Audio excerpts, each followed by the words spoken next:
Қайырлы күн. Бүгін мынау простатит, яғни қуғасты безінің қабынуы ауруы, ол қандай патология? Емделмесе не болады? Қандай асқынулары болуы мүмкін? Және де не себепті болады? Осы туралы бүгін толығымен тақырыпты қозғайтын боламыз. Аты жөнім Олжас Иманғалиұлы, 9 жылдық тәжірибелі дәрігермін. Соңғы осы 5 жылда урология, андрология саласы бойынша қызмет істеп келемін. Бүгін осы простатит, яғни қуғасты безінің қабынуы туралы тақырыпты толығымен қамтитын боламыз. Простатит дегеніміз бұл, яғни анатомияға сүйенетін болсақ, қуықтың астында орналасқан, яғни без, простата безі. Осы ер азаматтарды жиі мазалайтын сұрақтардың көбісі осы қуғасты безінің қабынуы, простатит мазалайды. Емделмесе не болады деп көп адамдар сұрап жатады менен. Емделмесе бірінші ол жиі дәретке зәрдің бөліну себебінен, мысалы, қуық жолдарының, зәр шығар жолдарының патологиясына әкелуі мүмкін. Одан кейін барып мынау зәр жиі қалып қоя береді, мысалы, зәрде туалетке жиі бара береді ер азамат. Зәр қала берген сайын мынау қуықтың жан-жақ стенкісін, мысалы айтқанда, қабырғасын тітіркендіру арқылы ол жерде мысалы бактерия жиналуы, инфекция жиналуы мүмкін, тас жиналуы мүмкін. Сол себепті кейін асқынуға әкелуі мүмкін. Екіншіден себеп мынау ер азаматтардың жыныс жүйесіне көп әсерін тигізеді. Бірінші, мынау ерте эякуляцияны келіп қоюы, мысалы, айтқанда, жалпақ тілмен айтқанда, тез бітіріп қою ер азаматтардың. Екінші себеп, мысалы, либидо деп айтамыз, мысалы, медициналық тілде. Қазақша тілмен жалпақ тілмен айтқан кезде, мынау қызға деген құмарлықтың төмендеуі. Келесі айтатын, не үшін болды осы простатит? Не себепті болады? Қалай болады? Қалай жұғады, мысалы? Екінің бірінде kesіп жататын ер азаматтардың ішінде 80%-ке жуығының көбінде осы простатит безі мазалап келеді. Ол қалай жұғады? Қалай белгілер, қандай белгілері бар, қандай симптомдары бар? Яғни айтатын болсақ, бұл жыныстық жол арқылы, мынау бірінші өпі арқылы инфекциялық бактериялар мынау қуғасты безіне енеді. Яғни жоғарылап, өрлеп, өпі арқылы кірді. Содан кейін барып бұл жерде қабыну процесі, яғни бактерия, инфекциялар түсу арқылы қуғасты безінің қабыну процесі болады. Яғни инфекция түседі бірінші. Инфекция түскеннен кейін ол жерде қабыну процесі жүреді. Екінші себебі мынау жиі ер азаматтардың жыныстық қатынасқа түспеген себебінен адамның қуғасты безінде секреттер жиі жиналады. Секрет дегеніміз қуғасты безінің жыныстық жүйе кезінде эякулятқа қосылатын арнайы сұйықтық бөлінеді. Осы қуғасты безінен, простата безінен бөлінетін секрет, ол арнайы ұрыққа қосылып, өзі былай айтқанда сұйықтық бөлінеді. Осы сұйықтықтың мөлшерден көп, тым қуық безінен сыртқа шықпау себебінен, мысалы айтқанда застой дейміз, орысша айтқан кезде, яғни іркіліс болуы. Осы шықпаған себептен мынау инфекция, түскен инфекцияның ана жерде көбеюіне, қабынуға әкелетін бірден бір жағдай туындайды. Екінші, секрецияның шықпауынан. Одан кейін үшінші себептерінің айтатын болсақ, мынау іркіліс. Мысалы, водительдерді айтатын болсақ, отырып жұмыс істейтін адамдарда, мынау жамбастың төмен қуысында қанның веналық стаз дейміз, қанның іркілісі пайда болады. Қанның іркілісі пайда болған себебінен көп қозғалмайтын адамдарда, физика аз қозғалу процесі, гиподинамия дейтін айтатын болсақ, сол кісілерде осы простатит, застойный простатит пайда болады. Айтқанда, қан іркілу себебінен сол жерде инфекцияның түсуіне, ары қарай дамып, қабыну процесінің әкелуіне бірден бір себеп. Гиподинамия, отырып жұмыс істейтін, аз қозғалатын кісілерде жиі кездеседі. Келесі айтатын болсақ, қандай симптомдармен, бұл айтқанда қалай білінеді простатит? Бәрі нормальный болуы мүмкін ер адамдарда. Біреулер айтады, ауру сезімі. Дәретке барамын. Ауруға барған сайын ауырады, мысалы. Түнде бару мүмкін. Барғаннан кейін кішкене сәл кідіріс болуы мүмкін.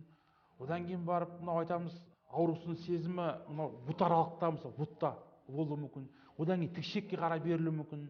Одан кейін қуықтың үстіне қарай, мысалы, аурусының сезімі болуы мүмкін.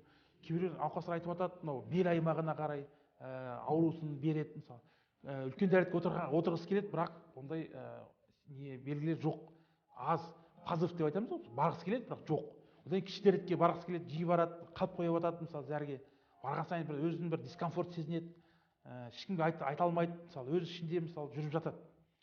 Яғни менің анау практикамда бір кісі болды, айтады, менде ешқандай дизуриялық мысалы бөлінді жоқ, ешқандай шағым жоқ.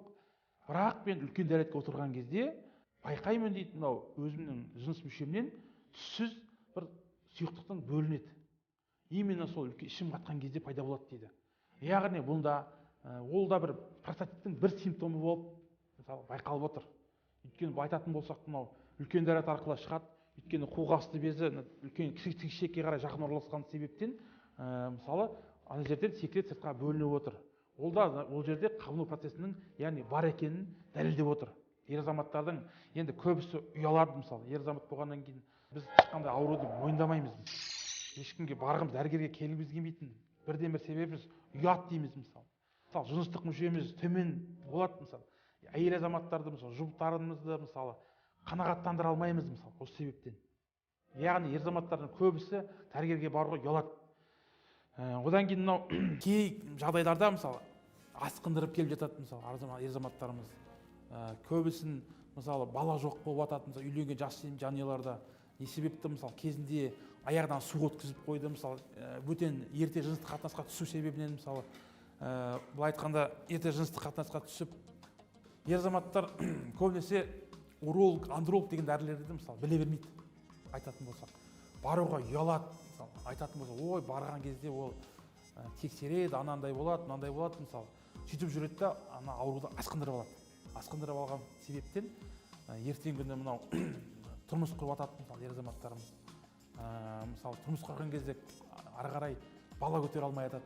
Көбінесе 90-80% еркектердің көбісі әйелін кінәлай бастайды. О, сенің арқаңнан, сенің кесірінен мысалы бала көтере алмай жатыр. Өздері ешқайсысы мойындағысы келмейді. Өйткені мынау ер азамат бізді туып өскеннен осы тәрбиелегендіктен біз мойындағымыз келмейді. Жалған намыс бізде бар. Яғни осы бездің қабыну себептерінен осы жағдайларға асқынуы, яғни бала болмауы, мысалы бесплодие алып келеді, жыныстық жолдарының ауруларына алып келеді, мысалы. Одан кейін барып мынау зәр шығару жүйесінің көптеген ауруларына осы бірден бір себеп осы қуық асты безінің қабыну простатит алып келеді. Яғни мұны қалай тексереміз? Бірінші дәрігерге келгеннен кейін біз оның яғни шағымдарын жинаймыз. Қай кезден басталды, қалай болды, мына бүкіл шағымдарын жинағаннан кейін былай айтқанда саусақпен тексеру. Тексек арқылы бездің қандай күйде екенін тексереміз. Одан кейін барып мынау қуық асты безінен бөлінетін яғни секрет арнайы. Соны анализге тексереміз. Зертханаға беріп, бұл жерде қандай қабыну процестері бар, лейкоциттердің мөлшері қандай, қаншалықты қабынып тұр, соны тексеру арқылы біз простатиттің барын қандай қабынуда екенін білетін әдістің бірі. Екінші тексеру әдісі бұл соскоп деп айтамыз. Мынау үрпеге арқылы арнайы зонд болады. Сол арқылы ол үшін арнайы ол 2 сағат, 3 сағат ер азамат кіші дәретке бармай келу керек. Не себепті? Өйткені дәретке барғаннан кейін ол жуылып кетеді да, ол жерден толыққанды анализ дұрыс болмай шығады. Келесі тексеру әдісі бұл ультра дыбысты зерттеу. Ультра дыбысты зерттеу дегеніміз мынау екі жолы бар. Яғни бұл қуықтың үстінен қарайтын, яғни бұл кісі келген кісі қуыққа зәрді толтырып, зәр толтыру үшін су ішіп, кішкене қуығын толтыру керек. Сол үстінен қарап тексереміз.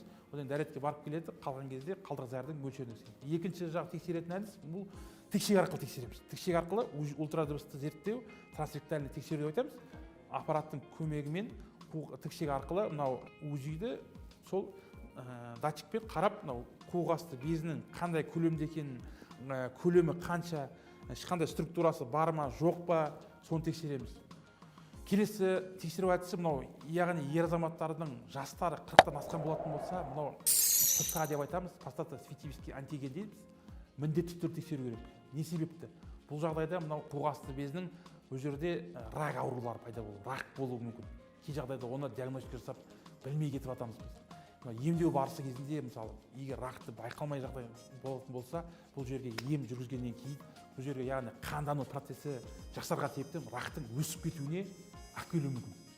Сол себепті бұл анализді әр уролог сізге тағайындайды.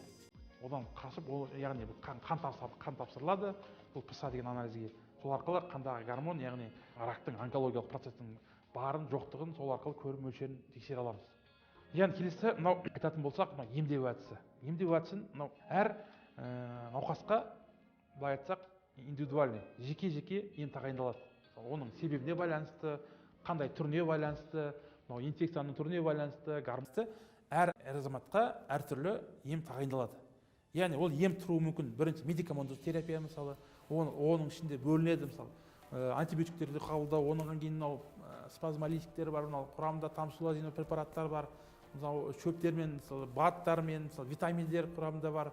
Одан мен қатар екінші физиотерапиялар, мысалы, әртүрлі физиотерапия, мысалы, электрофорез, мынау парафин лечение, одан мен қоса айтатын болсақ, мынау андрогин аппаратымен емдеу, одан кейін мынау ударный волновой терапия дейді, сол аппараттардың көмегі арқылы мынау комплексті ем жасалыну керек. Толыққанды емдеу простатиттің осы еміне толық кіреді. Келесі айтатын болсақ, мынау алдын алуға бола ма осы простатиттің? Әрине болады. Мынау бірінші себеп мынау отырып жұмыс істейтін адамдарға, яғни қозғалу керек, спортпен шұғылдану керек, яғни оған бассейнге бару керек, мысалы, жүгіруге болады, мысалы, приседание деп айтамыз, онымен де қозғалу, өйткені жамбас қуысындағы қан айналымының күшін жақсарту керек. Келесі айтатын болсақ, мынау дұрыс тамақтану. Дұрыс тамақтаудың бірден бір себебі мынау осы қуғасты безінің алдын алуға болады, қабынуын. Айтатын болсақ, тамақтардың, яғни белоктардың, мынау дұрыс майлардың организмге түсу себебінен қуғасты безінің жұмысын жақсартуы. Яғни дұрыс тамақтау, мынау алкогольдік ішімдікте, мынау темекі тартатын кісілерде, мысалы, газдалған сусындарда, зиянды фастфудтардың қолдану себебінен мынау қуғасты безін біз тітіркендіре береміз. Сол себепті ол кейін қабыну процесіне айналып келсе, бізге өйткені бүйрек арқылы зәр шығады, бізге зәрдің соңғы звеносы мынау қуғасты безі арқылы өтеді. Сол себепті оны алдын алудың бірден бір себебі енді дұрыс тамақтану. Одан айтатын болсақ, мынау кегіл упражнение дейміз, кегіл жаттығуы. Бұл дегеніміз мынау бұтаралық, мысалы, бұлшықеттердің әлсіздік себебінен көбінесе, мысалы, осы простатиттің себебі, ерте бітіріп қою, мысалы, ер азаматтарда әкелетін себептің бірден бір осы бұтаралық бұлшықеттердің әлсіздігінен әкеледі. Яғни бұл дегеніміз бұлшықетке, яғни бұған упражнение отыру арқылы, мысалы, күйрек арқылы бұлшықеттерінің жиырылу жұмысын жақсарту үшін осы кегіл жаттығуын жасау керек. Әр адамға, әйел адам болсын, ер азаматтар болсын, мықты қылып, мысалы, күніне 200 рет, мысалы, 2-3 реттен қайталап отыратын болса, бұлшықеттердің жиырылу процесі, мысалы, күшейеді. Мысалы, сол себепті простатиттің алдын алуға бірден бір жолы осы болады. Ал енді достар, бүгінгі сабағым сіздерге ұнады деп ойлаймын. Ауырып еміздегенше ауырмайтын жол ізде. Сұрақтарыңыз болса, астына жазып кетіңіздер, лайк басыңыздар. Барлықтарыңызға жауап беруге тырысамын. Келесі қандай тақырып шыққан қалайсыздар, бөлісіп кетіңіздер.